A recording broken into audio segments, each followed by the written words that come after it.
tiene todo preparado ahí. Luquitas, todo tuyo.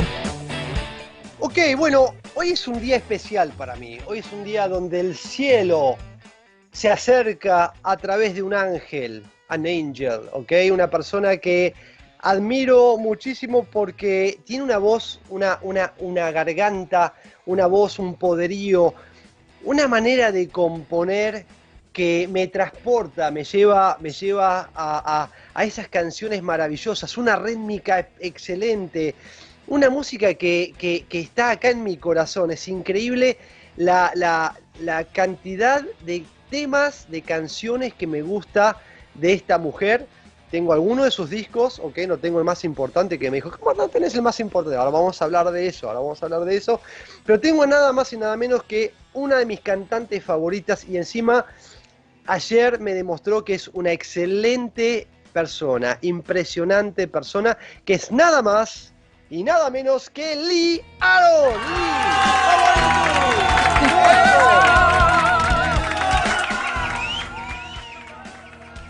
how are you? I'm doing well, thank you. I wish I could understand what you're saying. Oh, I was saying bad things about you. All bad things. Okay. So how is Canada? Is cold? Is warm? Well, I live in Vancouver, so that's the West Coast. So we don't really get very much snow out here. It's actually it's like rainforest temperate throughout the winter. So it's very rare. We might get 3 days of snow through the entire winter. So it's actually a really lovely place to live. I'm very lucky. Yeah. Oh, I didn't know that. Bueno, le estaba preguntando a Lee cómo estaba el clima allá. Me dice, mira, acá no llueve, estoy en Vancouver, no llueve mucho, perdón, no nieva mucho como en la costa este, es la costa oeste. De hecho, tenemos el mismo horario, el mismo tiempo, y solo ha nevado 3 veces, pero llueve un poquito, el clima es bastante lindo. I'm going to be translating on spot, okay? Yeah, that's cool. Nice, nice. So, vamos a hablar un poquito del disco, okay, que tengo por acá, que lo estuve promocionando recién. Almost Christmas, okay. We're going to talk about this briefly. I know I think you told me there's a new album coming up. We're going to talk about this in a few minutes. But tell me, why now a Christmas album? You play so many albums during the years, and why you decided to do a Christmas album? For the same reason everybody is recording right now, in COVID. You know, we were like, we had a bunch of shows that were booked, and in the fall and into the winter, and of course, you know, everybody's plans got sidelined, and my guitar player Sean Kelly phoned me in literally the second week of September, and he said, I'm just going crazy here. So we need to do something.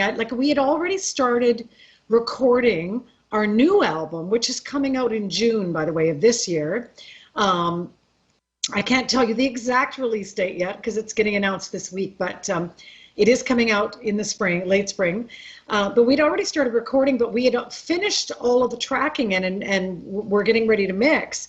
And he just was chomping at the bit to do another project.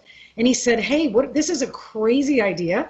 Why don't we do a Christmas record? And I was like, well, you know, we sure don't have a heck of a lot of time because normally people start planning Christmas records in the spring.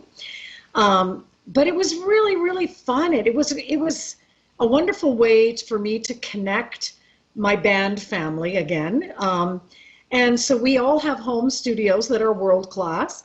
And we just, over the weekend, I picked 10 songs and I said, okay, let's go for it. Let's start recording. And this past year in 2020, the album was released as an independent release because the truth is we didn't have time to find a distributor. It was that short a notice, but we really wanted to do something heartfelt that would really reach our fans and just bring a little bit of cheer and a bit of, you know, levity into everyone's life, because it's been a very, very tough year for everyone, you know, myself included. And and so we literally threw that album together in about 5 weeks, but it was so much fun.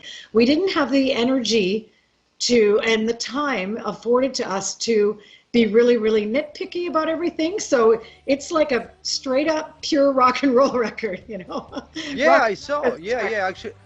Actually, before talking to you, I promoted. You know, I did the review, and it's pretty, you know, intense. It's not the typical, you know, melodic or I would say Christmas album. I don't know how to say in English. I don't know the words.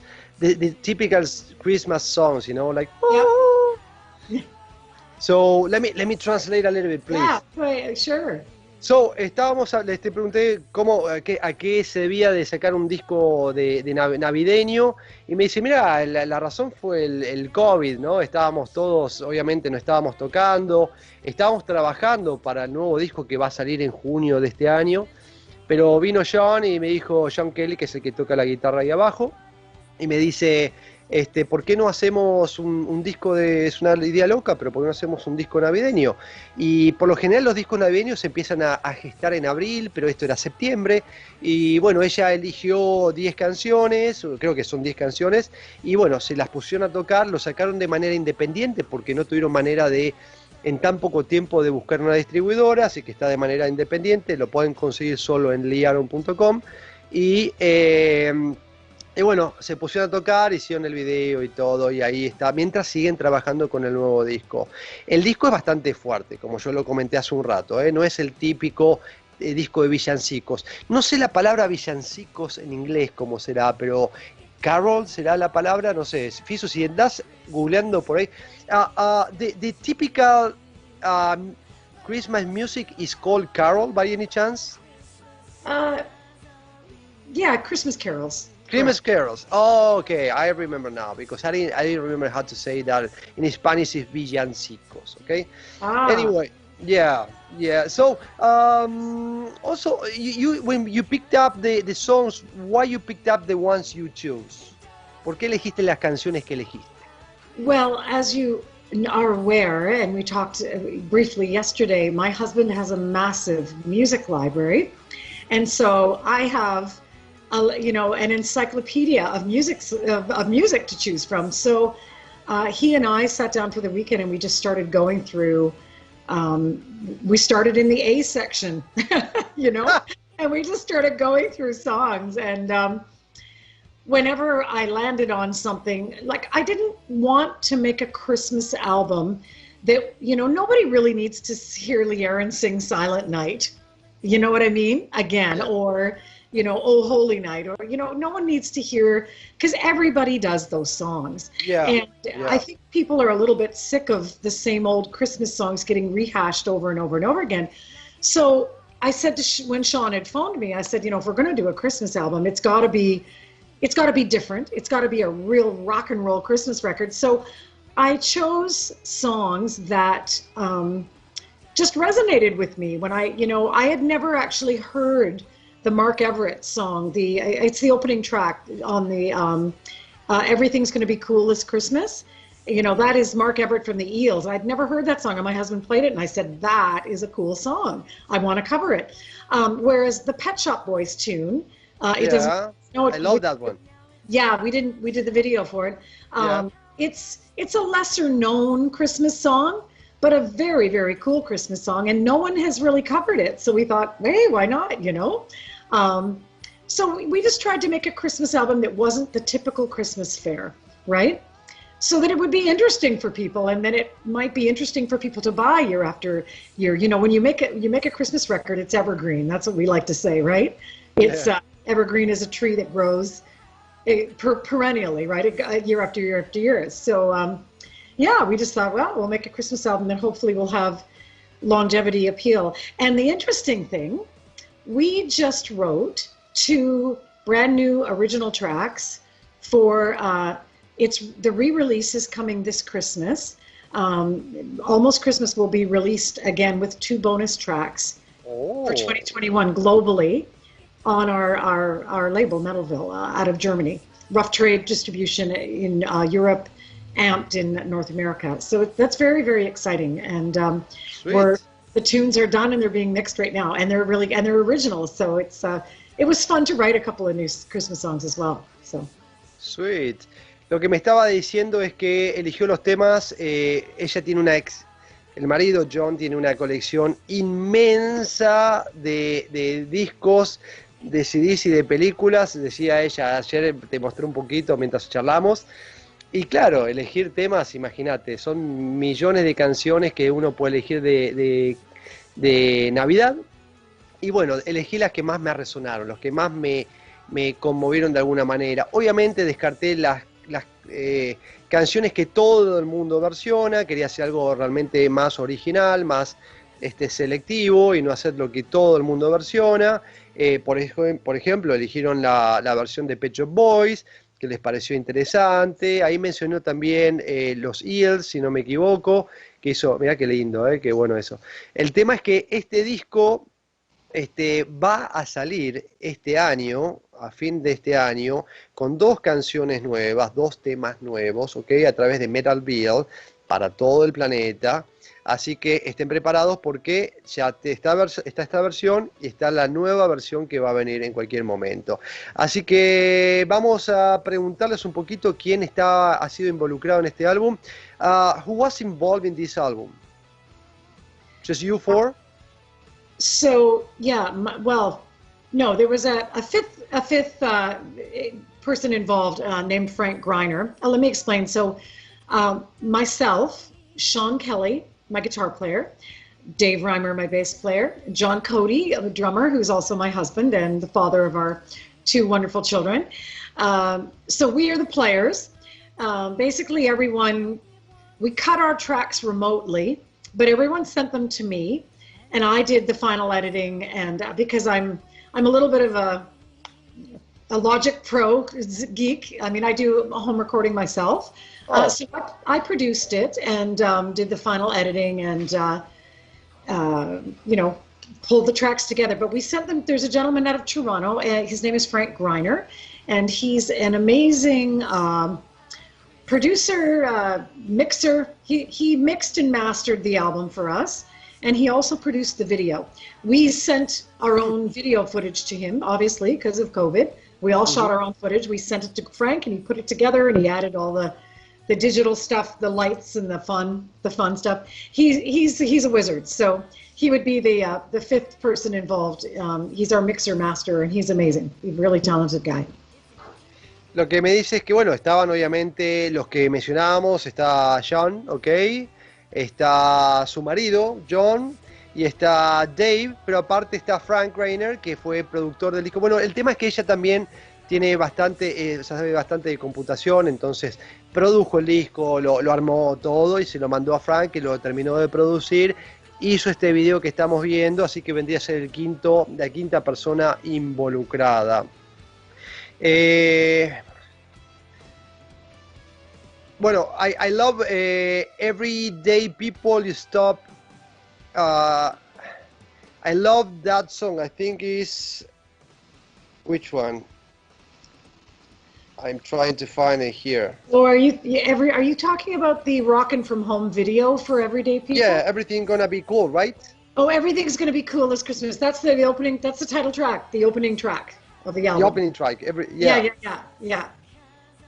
Yeah, I love that one. Yeah. Sorry, I take notes because I don't wanna have long questions. I try to reduce them because I cannot read them. You know, I don't remember that. Yeah. And I gotta translate later. You know, but no. There's the song Everyday People. Yes. Okay, and that song is also, I love that one. I hear you are working also in a book, right? Boy, you're paying attention, aren't you?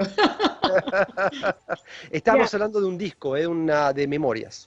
So the Everyday People was a video, and it was we called Rockin' From Home. And so what we did is we recorded them at home, and then we sent them to Frank, who's our video guru, and he put the video together. And they are basically live off the floor from home. Oh, this is the one with your that one, right? Yeah. Sorry, I was totally confused. Like, what did I write here? You know? Yeah, that one that you are singing. Yeah, you're like, I love when you stop singing. Now I remember that. Suddenly you kept with the lyrics and you stopped singing while the music continues. Well, yeah, I don't even know what to say. Those were that video was shot in my backyard with an iPad, and it was just a last minute idea I had because the Subterranean Homesick Blues, Bob Dylan. Do you know that video where he's got all the words? And I love that. And I thought, oh, this is a kind of a cool idea. And social media tends to be a very a crazy place where everybody's attacking each other all the time. And when the whole Black Lives Matter movement was happening, I guess this was my band's response to that, was to do a really positive video about people getting along and living together and tolerating each other, as opposed to getting into arguments on Facebook and social media, which is just it's such a toxic place, right?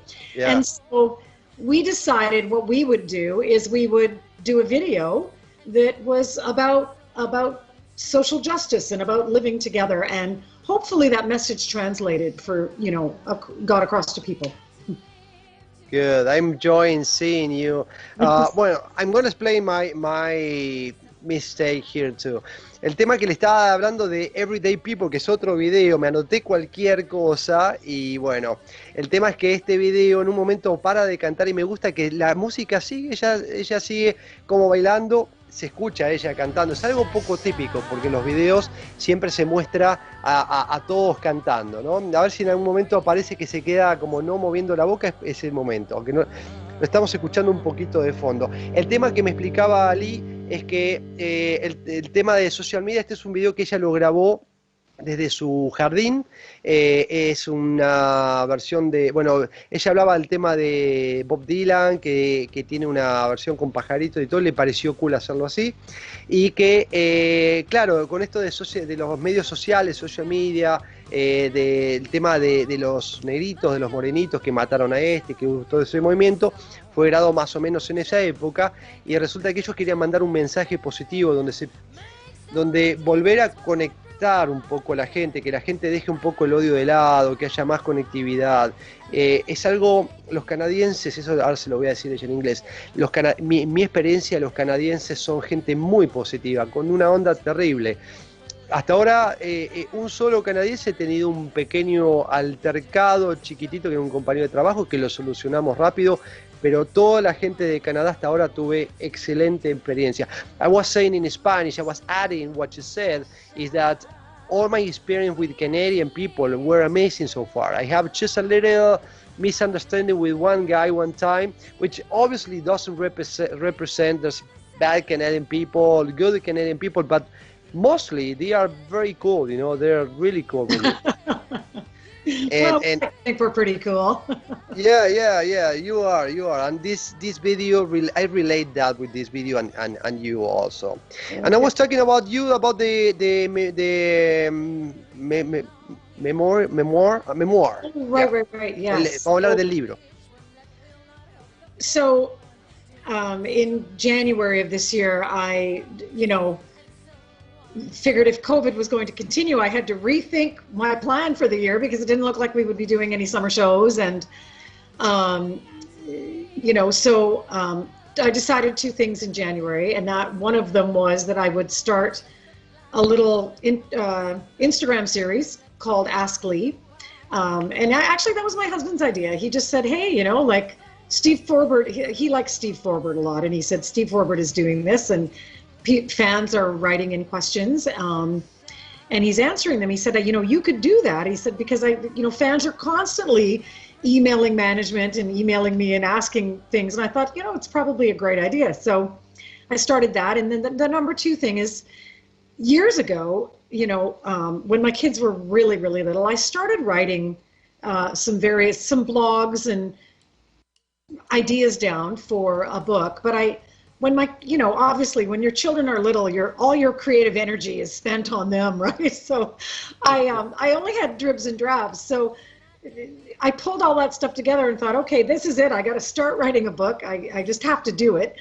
And 2021 is the year to get it done because you know, I've got the time on my hands right now. So I've been digging into that, and I'm actually on my 4th chapter.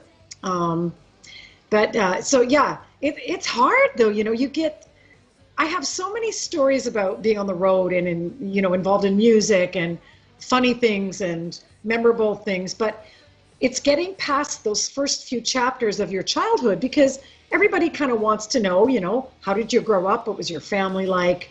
You know, what were the pivotal events in your life that shaped you as a human being, right? And made you into the artist that you became. And so digging into some of that deep family stuff is truthfully actually been a little uncomfortable, but you know, I guess if you're going to be honest and tell the truth, it's going to be a little uncomfortable, right? Nobody has a perfect family. Yeah, yeah. Right? So. Bueno, lo que me decía es del disco Las Memorias, estaba escribiendo memorias, empezó en enero. El marido le dio la idea de hacer unas preguntas y respuestas a través de Instagram en vivo, ¿no? Entonces la gente le manda las preguntas, ella las lee y responde. Le parecía, había otra persona que mencionó, bastante conocida, que lo hace con sus fans, y dijo, ¿por qué no lo haces vos? Y ella lo empezó a hacer. Eso es por un lado, que ahora vamos a hablar un poquito de eso, pero bueno, me lo agregó. Lo otro es que, claro, empezó a escribir, a hacer un blog, ¿entendés? Entonces empezó a hacer un blog, empezó a escribir cosas, y ahí estuvo un tiempo obviamente siendo mamá, porque tiene 2 hijos, y criándolos. Entonces hay un montón de historias, un montón de anécdotas de la ruta. Supongo que la gente decía un poco de cómo creció ella, cómo se crió. Hay un par de preguntitas un poquito altas, candentes, que le voy a preguntar más tarde, espero que no me dé una patada. Y entonces empezó a escribir un poquito acerca de sus memorias, y bueno, está trabajando en el libro, va por el 4.º capítulo, ya tiene los primeros 2 hechos que son de su infancia, y bueno, está trabajando un poquito. Hay cosas un poquito incómodas, ha hecho cosas, bueno, en todas las vidas han habido situaciones que no son perfectas, no sé cuáles, pero bueno, por ahí hablamos de eso en un ratito. Y le iba a preguntar, do you know how long it's gonna take for being released? ¿Cuándo se va a editar? When it's gonna be released, maybe? Do you have an idea?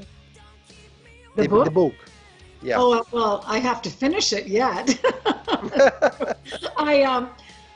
So I would say a realistic estimate would be sometime in 2022. Yeah. 2022. Ok, bueno, calcúlale que recién para el 2022, siendo realistas, es donde va a ser editado. Vamos a preguntarle un poquito de lo que hace en Instagram. Tell me about the Instagram, you know, how do you feel being you the host, you know, not just the singer, the hosting a Q&A? How do I feel doing that? Well, yeah. It's a little bit weird because I'm not really hosting. I'm not doing a live Q&A with people. I'm pre-taping it. You're pre-taping. I thought it was live. No. I pre-tape it. Okay. So, well, because that way I have a little bit of control over it and over, because people have been sending me questions every week. So what I do is I compile the questions, and then each week I sit down and I decide, on Monday, I think I'm going to answer these 4 today. And I've been trying to do them in chronological order. So the people that wrote to me first get their questions answered first, right? The people that wrote to me this week, it's going to be a few weeks till I get to their questions, right? And I think about what I want to talk about, but not too much, because I want it to have a live, spontaneous feel. And then I just, what I've been doing is trying to find different locations in my home to film so that it doesn't get boring, right? And so, yeah, I've been moving around my house, and the last one I did in our music room, and the one coming this week is gonna be in our music room as well.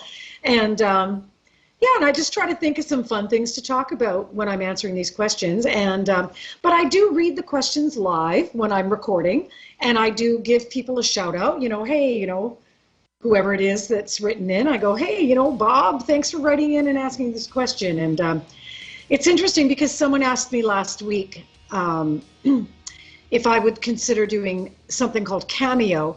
And I actually had to look it up because I didn't know what it was. I thought he was talking about the band Cameo. You know, word up. Yeah, yeah.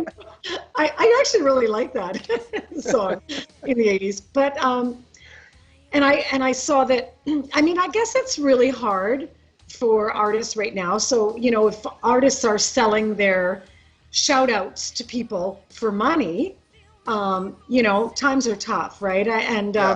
But, you know, for me, and that's wonderful if people want to do that. But for me, my heart, ethically, to me, that it just feels, it felt a little bit uncomfortable. I don't think I could do that, personally. Do what? Sorry, I'm lost. Charge money. Oh, okay. Money to say hello to people, to have me say hello to fans, right? Yeah. So I would prefer to do it in this manner where I have people write in their question. I give them a shout out for free, say hello. And it's a way for me I feel to stay connected with my fans and to be able to, for me, I'm more of a giver than a taker. You know what I mean? And so you want a shout out from Lee, just write into asklee@leearn.com and I'll give you one for free, you know? Good. You know, but we're very blessed in that, you know, I'm probably going to get through COVID okay without too many financial difficulties. And when live music resumes, I'm so there, you know. But in the meantime, I'm trying to find a few ways to stay connected with my fans, right? So it's amazing. Well, you are Canadian. Yeah. Ok, lo que le estaba preguntando acerca de las preguntas y respuestas que hacen, no es en vivo, es grabado, es pregrabado. Y bueno, lo que hace es elegir algunas preguntas, la gente pregunta de todo, ella más o menos va eligiendo y va eligiendo en orden como van llegando. Los primeros saldrán esta semana, y los que de esta semana saldrán en unas semanas adelante. No es algo que si no me equivoco, es algo que no lo hace porque tiene el tiempo y quiere estar conectada con los fans. Es una manera, no le gusta a ella mucho cobrar por cosas que no son relacionadas a la música, sino realmente no digamos de alguna manera sacarle el dinero, que está bien, está fantástico. Los músicos tienen que saber cómo sobrevivir y no hay nadie juzga por eso, simplemente que ella prefiere darles algo gratis. Entonces los fanáticos le hacen preguntas y ella, un poquito mejor, y ella responde sin cargo alguno y de esa manera está conectada con los músicos. Eso creo que fue lo que me dijo, y si me dijo más cosas ya me lo olvidé. I tried to translate as much as I could remember. Oh, sorry, so, I could be giving shorter answers, right? No. Be yourself. Be natural and talk as much as you can. It's totally fine. And I was going to ask you something related about that, but I'm going to ask you something different. Maybe if I remember, I'm going to ask you about this. But one of my dreams is seeing you doing there's a lot of super groups, you know, like starting from Asia. I see you know a lot of music because all the collection and John and I've seen some super groups and I would love to see you singing maybe with Alana Miles. I chose Robin Beck and Fiona Flanagan. I don't know if you know them. I know you. I've seen a picture of you with Lita Ford, I think. Probably you met Doro. Okay, but they are blondes. And I also have the name, No Blondes Allowed. What do you think about it? Okay, well, I'm definitely not blonde. So have you ever thought about doing something like that? Well, I know Alana Miles. Unfortunately, Alana's not singing anymore. I don't know if you're aware of that. And I actually didn't know that till a couple of years ago when we ran into one of her bandmates and they said that I don't know if she's having some health issues, but I mean, it's, very unfortunate because she's a wonderful, wonderful talent. And I'm aware of who Robin Beck is. Is she British or American, Robin Beck? Oh, I think it's American, and I think now it's blonde-ish. So she will be like a Oh, she's backup out, dude. singer. She's out. um, and Fiona Flanagan, though, who is that? I don't know who that is. You gotta check. Well, I don't know. Maybe now she's blonde, but no, I think she's not blonde. She has some albums that Keep Winger, I think, produce. I Oh, know. Let me check. Let me check something. Fiona. I have my CDs over there. You okay. saw a little bit of my collection. Fiona. Oh, give me 1 second.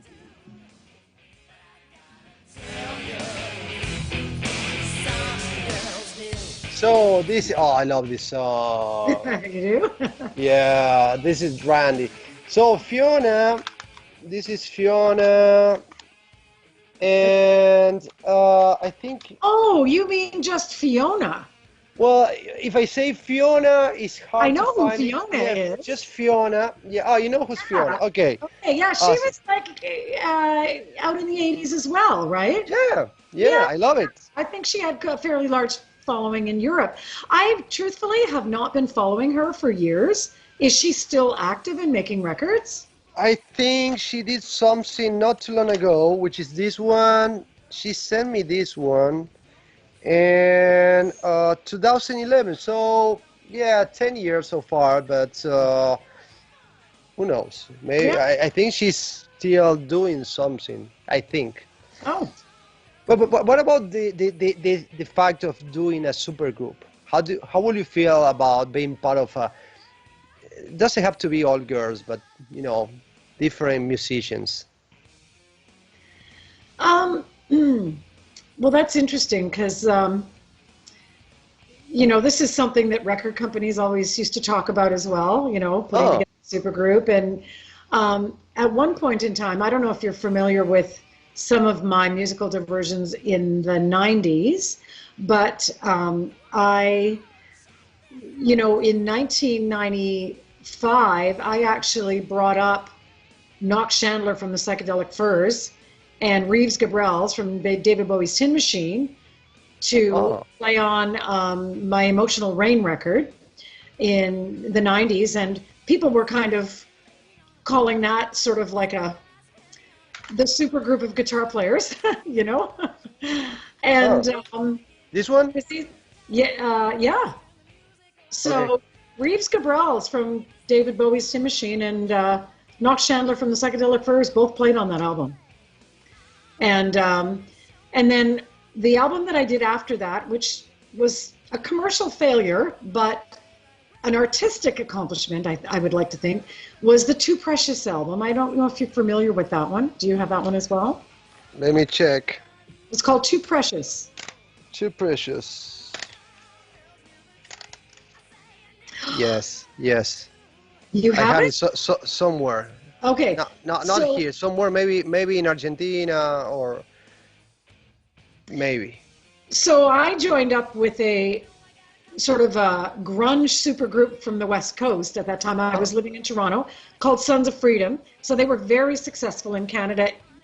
They were part of that whole Nirvana Seattle movement, and I think we made a great little record. But again, it wasn't really commercially successful. So I kind of have had a little bit of past experience with trying to calculate a supergroup, if that makes sense. And I guess what I have to say about that is sometimes it works and sometimes it doesn't. Yeah.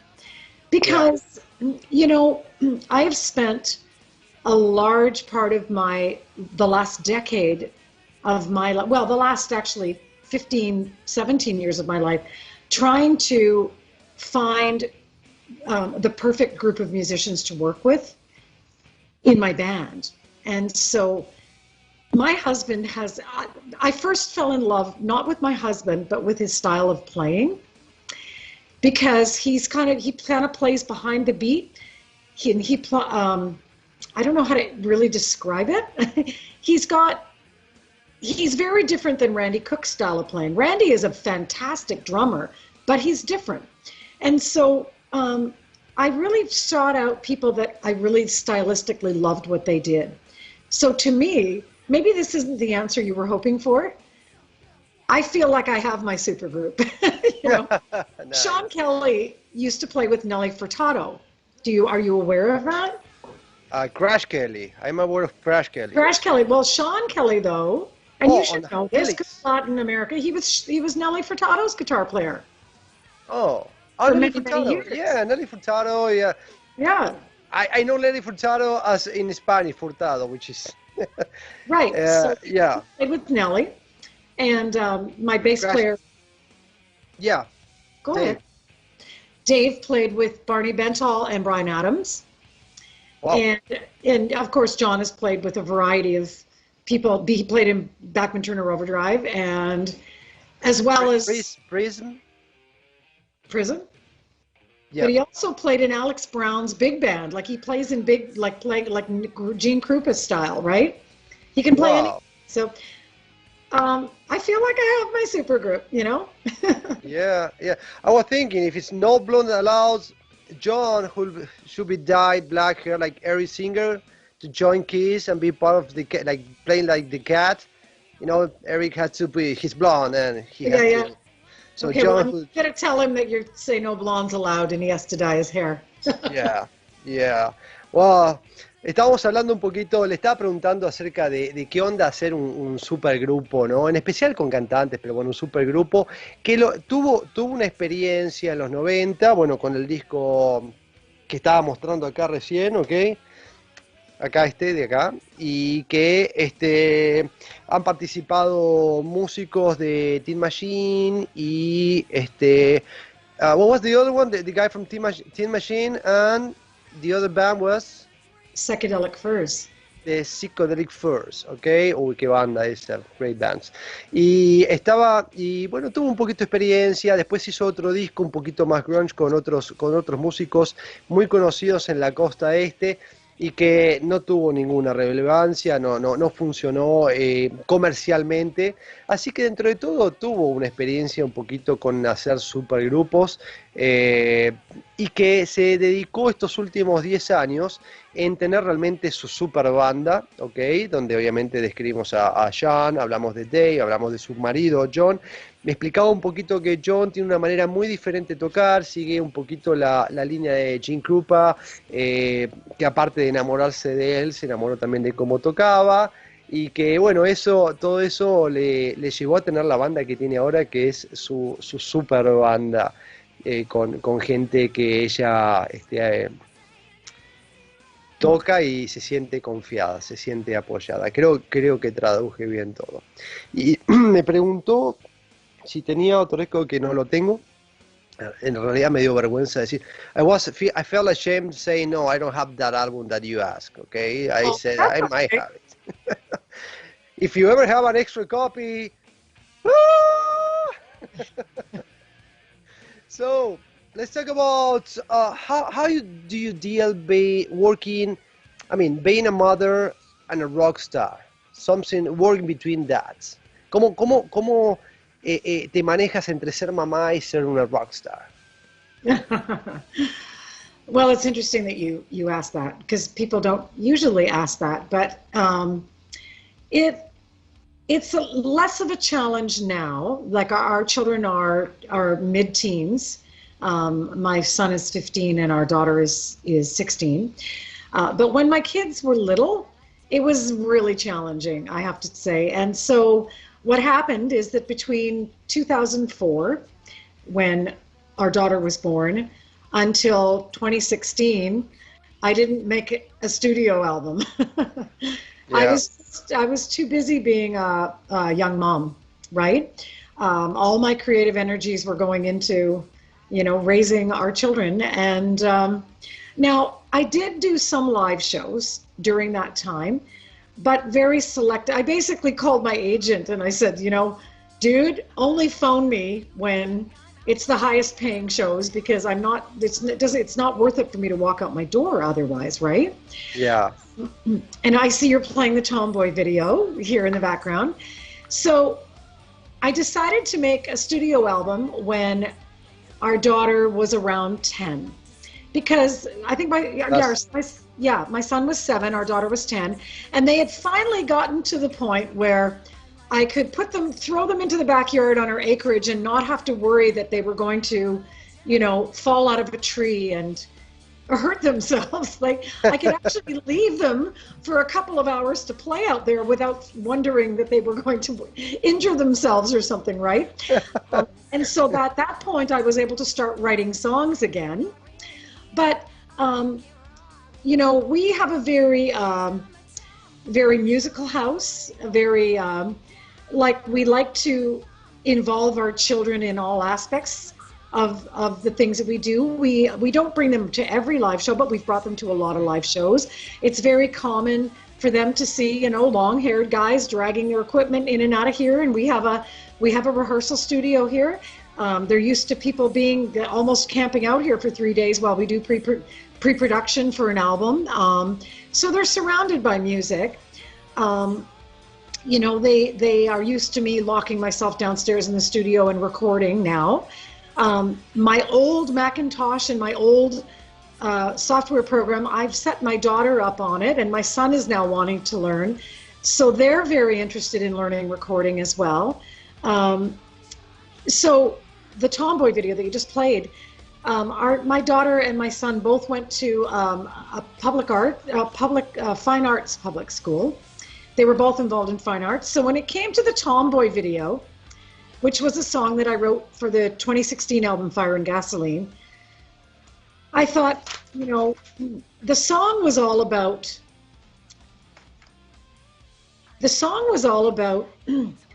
girls that age who are, and maybe I'm telling you too much to remember before you translate, but the song was all about girls that age, how comfortable they are in their own skin before they become sexualized and become teenagers, and that they feel like they can do anything and take on the world. And that's what that song was about.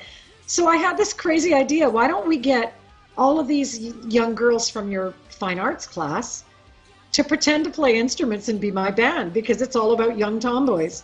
Yeah. And that's how that video came about. Wow. Well, bueno, estaba hablando acerca de, que ya me olvidé. Espera, vamos a ir para arriba. Cómo se maneja entre ser mamá y ser una estrella de rock. Ahí está la nena. Me dice, mira, yo por 16 años, entre el 2004 y 2016, no grabé nada. Le dije a mi agente, por favor, meteme solo en conciertos que paguen muy bien, porque salí de mi casa y no poder estar con mis hijos, que valga la pena realmente. También grabó, cuando la hija tenía 10 años, perdón, este disco Tomboy, esta canción Tomboy, que sale en este disco, que lo acabamos de mencionar recién, ¿ok? Fire and Gasoline, está acá, así que lo pueden conseguir. El tema está buenísimo, buenísimo. The song, I love the song. Y resulta que quería hacer una canción acerca de que las chicas antes son chicas jovencitas, que puedan ser realmente genuinas, que puedan ser como quieran que sean, que se sientan realmente como quiera que sean antes de que sean sexualizadas, antes de que el planeta o la sociedad les diga qué vestir, cómo conducirse, cómo tienen, todo eso. Esa es la nena. Y quería hacer un tema así, ¿no? Que es orientado para ese tipo de manera de educar a los chicos, ¿no? De que sean libres, ¿ok?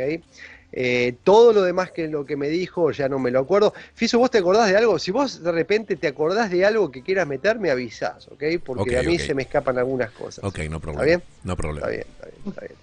Así que, pero bueno, el tema es que estuvo mucho tiempo prácticamente desaparecida, y bueno, hasta que pudo criar a sus hijos bastante bien. Aparte, los hijos se criaron con mucha música en el entorno.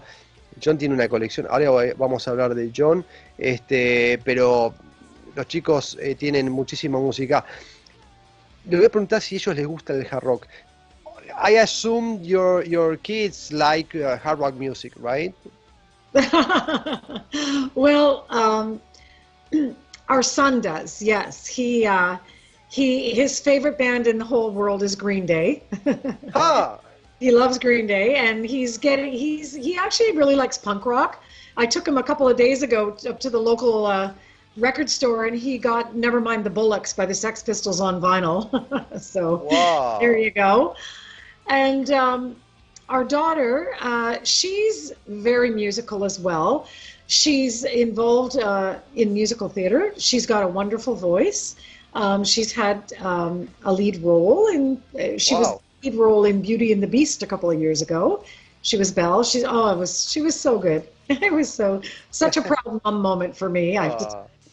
Ah, But her style of music, she's not a real rock and roll girl. She likes a lot of eclectic stuff, but that's okay. You know, I don't want my kids. It's good to have different influences in your house, right? To not have yeah. not everybody on the same ship, right? Yeah, yeah. Bueno, les preguntaba acerca de los hijos. El hijo le gusta más el punk rock, le gusta el Green Day. Ahora se compró en una de las disquerías el último, bueno, un vinilo de los Sex Pistols, Nevermind the Bollocks. La hija va para otra dirección, todo en la música. Ha estado haciendo musicales de La Bestia, la Bella y la Bestia. Tiene una excelente voz, así que por ahí sigue los pasos de la mamá. Y bueno, cada uno tiene su propia personalidad a la hora de elegir la música. Le voy a preguntar un poquito, porque ella habla del tema de la sexualidad y es algo que le iba a preguntar después, pero se lo voy a preguntar ahora. You were talking about not being sexualized, and when you start your career, were you?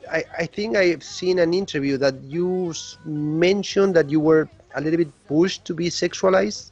Is that possible? Um, yeah, well, again, I don't want to badmouth anybody. No So names.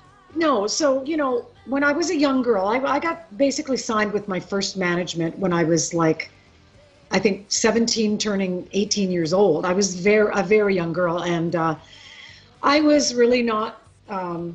I didn't really understand at all how the industry worked, Mm. and yeah, so some of the people that were involved in my career in the early stages, between the age of say 17 and 21, um, were really pushing me in the direction of being a pinup girl.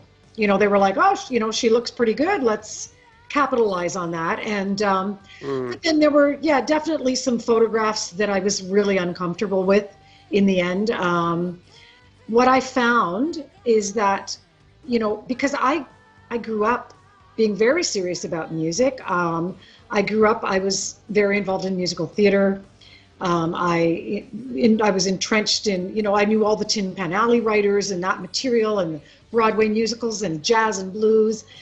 And I was a musician. I played in the jazz band and the concert band in school, and I played keyboards and saxophone as well as sang in my first band. And then what I found is that people didn't really care so much about the music anymore. They cared about, you know, the short shorts I was wearing on stage. And they wanted me to look exactly like the photographs that were being marketed to them.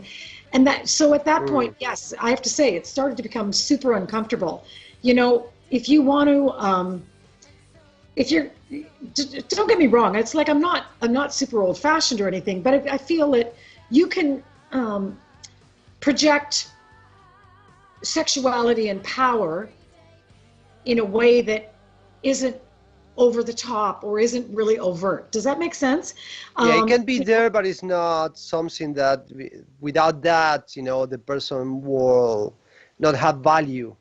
What I understood. exactly. Like you look at someone like, you know, to use a sort of a fun example, like Emma Peel in The Avengers from the 1960s series. You know who I'm talking about? You know, Diana Rigg. She was amazing. You know, she was powerful and very sexy, but, you know, she didn't have to wear, you know, lingerie to be sexy. Do you know Right, what I mean? right. And so and I was being pushed in a direction of wanting, you know, really low cut tops. And yeah, a lot of it was quite uncomfortable for me. Yeah, truthfully. Right, right. Bueno, le preguntaba un poquito al tema de la sexualidad, ¿no? Porque ella fue manejada desde chica, a los 17 años firmó con su primer compañía de manejo y, bueno, casi pasando los 18, perdón. Y claro, muchas cosas del mercado ya no las entendía y bueno, fue dirigida por ciertas cosas que obviamente hubiera preferido que no sucedan, sin apuntar a nadie, sin cortarle la cabeza a nadie. No quiere ella entrar en eso, simplemente que las cosas podrían, que querían que ella sea, sexualizarla a ella de alguna manera, y ella tiene una excelente y vasta carrera musical, ha tocado teclados en bandas, ha tocado otros instrumentos, ha estado realmente sumergida en la música como para buscarla por su imagen. Entonces, bueno, eso fue un poquito lo que me estuvo diciendo. Bueno, si me olvidé algo, como siempre, lo siento. Después pueden ver la repetición con subtítulos también, ¿ok? Le voy a preguntar acerca de John, a ver si aparece John, que es el marido también. Pero Fisu, prepáramela, hay una fotito ahí de John. Cuando te diga, deme la lista, que es todo un texto, ¿ok? I'm talking about John, okay? Okay. Is he there by any chance? He's in the other room, yes. Do you want to call him and so he can say hi by any It's possible? Oh, I'll ask him. Okay. Oh, he's coming up. He wants you to say hello. John! He's not. He's not into it. Sorry. Oh, it's fine. Okay, next time, John, we're going to talk about music. Yeah, he's a bit more shy than I am. Okay. You know what? The idea of bringing him here, maybe John, if you can hear this, will be funny.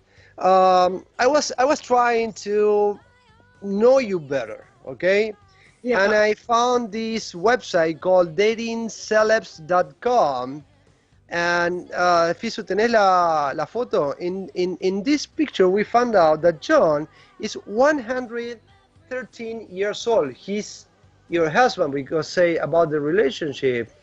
As to 2021, Lee Aaron husband, Joe Gotti, and then I remark on red, is he that old? Because he looks great for 113 years old. It's amazing. I have no idea where they get, I have read the craziest things about myself on the internet, I got to tell you. Really? Like, estimate your net worth and all this stuff. And, and it's crazy because you'd think, Wikipedia, people like to think, is the most reliable source for getting information about a person, but you're not allowed to tell the truth about yourself. To just try to change your own Wikipedia entry. It's impossible. Wow. It's true. I didn't know that. Well, because there have been some, a lot of, number one, omissions on my Wikipedia. Yeah. Wikipedia entry is far from complete.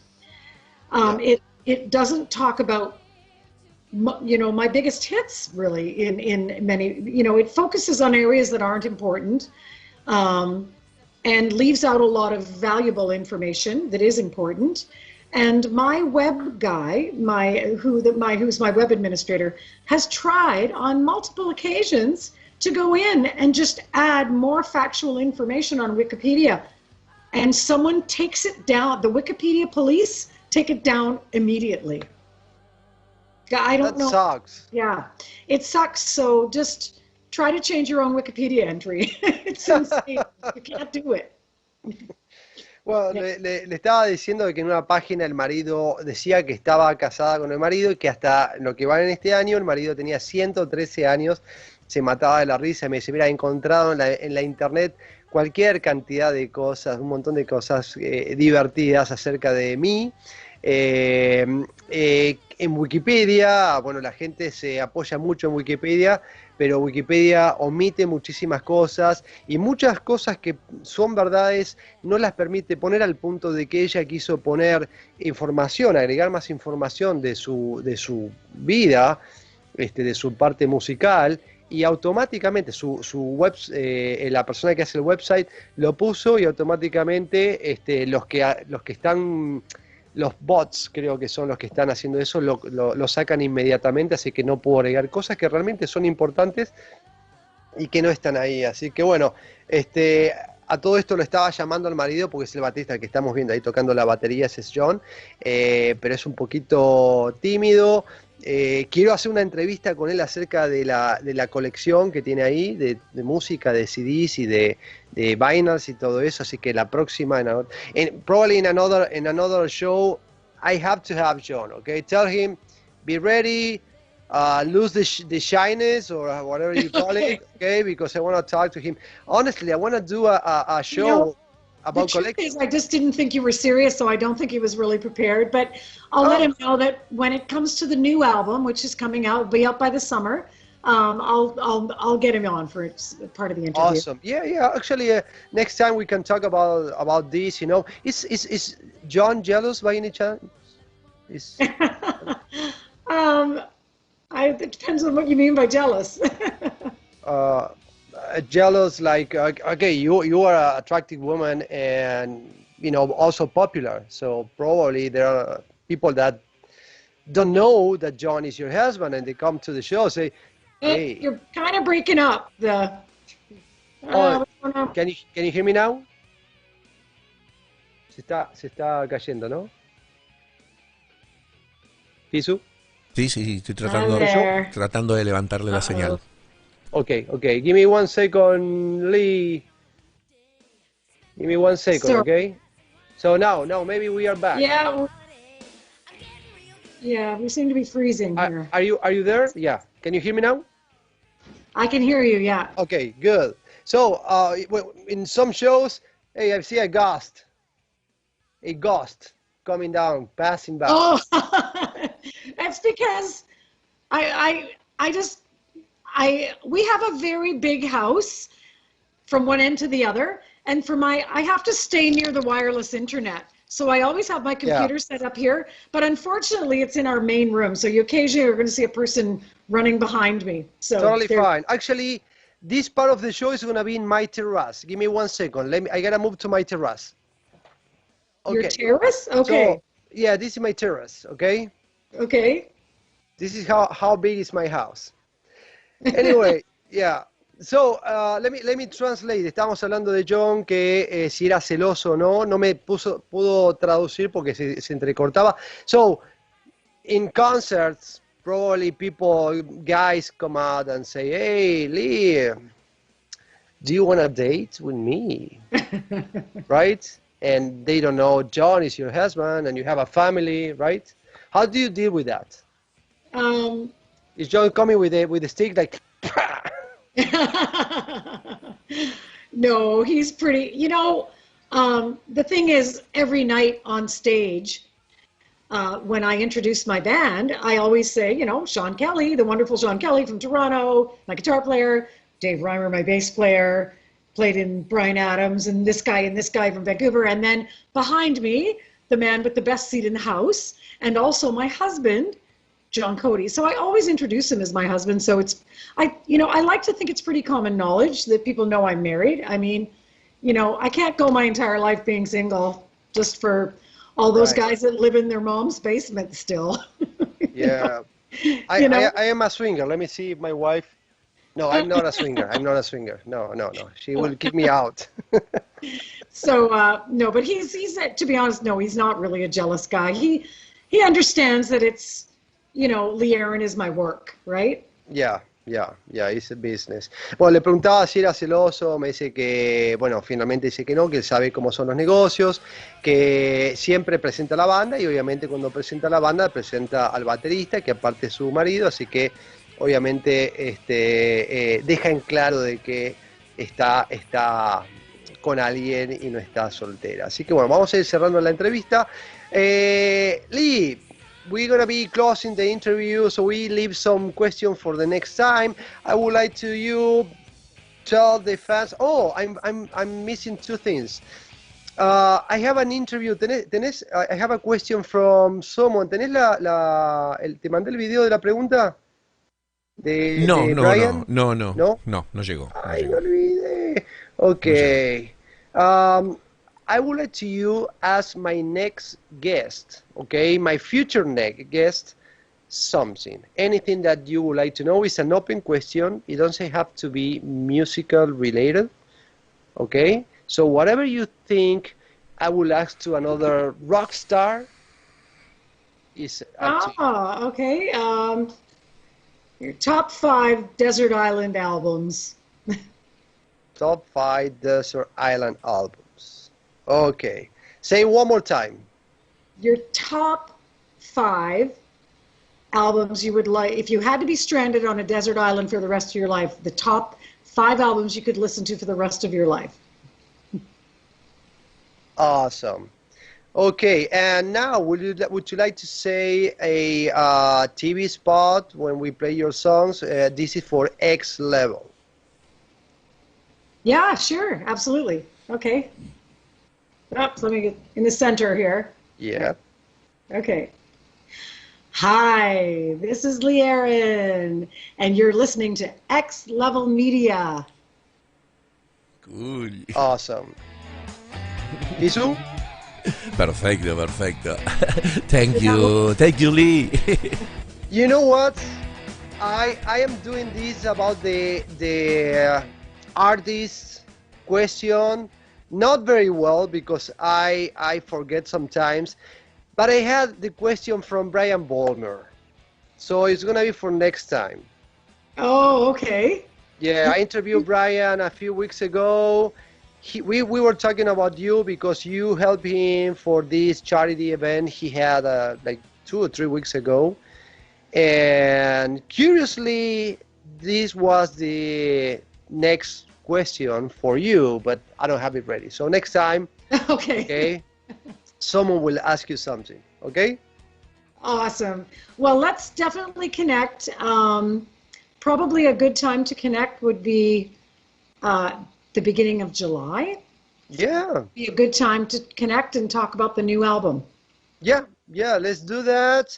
And meanwhile, okay, stay in touch, whatever you need, okay? The show is for you.